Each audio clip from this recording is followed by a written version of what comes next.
The Joe Rogan Experience. You know, I've had conversations with people on this podcast that were military people, high-level people that were involved in this, and they said there's nothing about that extraction that was right. No. And no one held accountable. Once again, it goes back to that accountability piece, which what confidence does that give you as the taxpayer that we're going to do something right in the next theater of war? Not very much confidence there. We have proven that we are unable to take the lessons of the past and apply them to the future in a way that is meaningful. But really, it's the responsibility of those leaders to do that for that E1, E2, E3, that lower enlisted person who's going to be standing the gate guard, who's going to be going out there into these streets or out there into the mountains and taking fire and dealing with a car that's coming up that looks like, oh, maybe is it bad suspension, or is there a family in there, or is it packed with explosives? Right. And they're 18 years old and they're out there looking at this thing and have to make a decision. And then it pulls up and it detonates, or they shoot and guess what?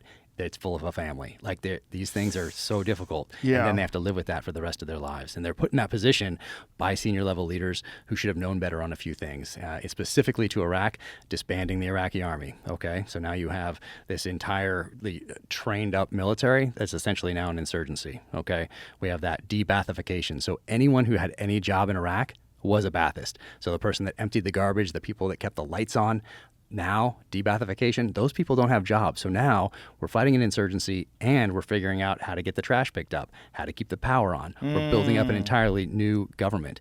And those lessons and those senior level leaders, they are responsible for making those decisions, just like we would be at the tactical level. And they made the wrong decision there. And that one, those two things right there, looking back at those two things, like, it's almost unforgivable that they would make those decisions and not correct it immediately. Now, we created that insurgency because of those two decisions. The hindsight is always 20/20, Yeah, right? yeah. But looking back on the Afghanistan situation, what is the consensus of what would have been the correct approach? So it's not lost on many people that we essentially spent 20 years replacing the Taliban with the Taliban. And well-armed. Yeah, with our stuff. Yeah. Yeah. I mean, Now, why did they do that? Why did they leave behind all of our shit? I don't know. I mean, I know when we left Iraq, I was at a lower level, tactical level, so you just kind of hear things. So I don't know how true it is, but how much it costs to bring certain things back rather than leave it there. Like the gyms that went up all over the place. So there's all these gyms all over Iraq, and you've seen the videos on YouTube of the Iraqis trying to work out. They're pretty funny. I think there's quite a few out there.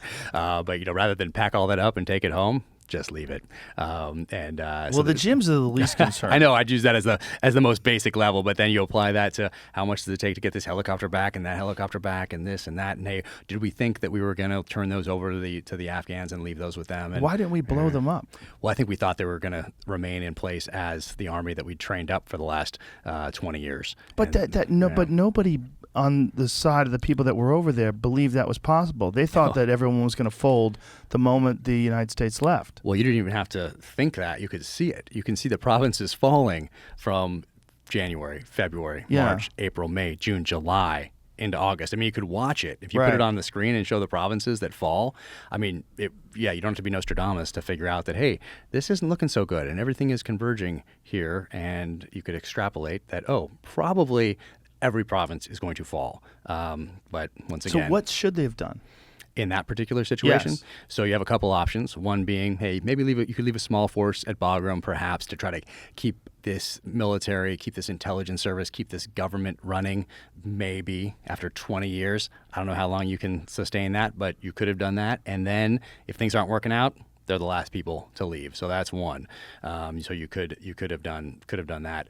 Or you get everyone out and leave Bagram, and it ends up being the same thing. Watch the whole government fall. The leader left, of course, but now you're not leaving from a tactically disadvantageous position. So you had essentially those two options: to draw down to something, a very small force left there, trying to keep that government going, trying to keep that military going, trying to keep that intelligence service going, and then you could see how that works out, or get everybody out in a way that makes sense. What would be a way that makes sense? How do you get everybody out in a way that makes sense? So Bagram there's a lot of standoff distance at Bagram airfield. It's you can be there, you can look out, you can see people coming from a long way off. We control that whole area. You control the airfield. It's not that chaos that we saw, people hanging on the side of these planes as they're taking off. You control that thing rather than the way we left at the airfield and essentially in town. So, yeah, I don't know why we did that.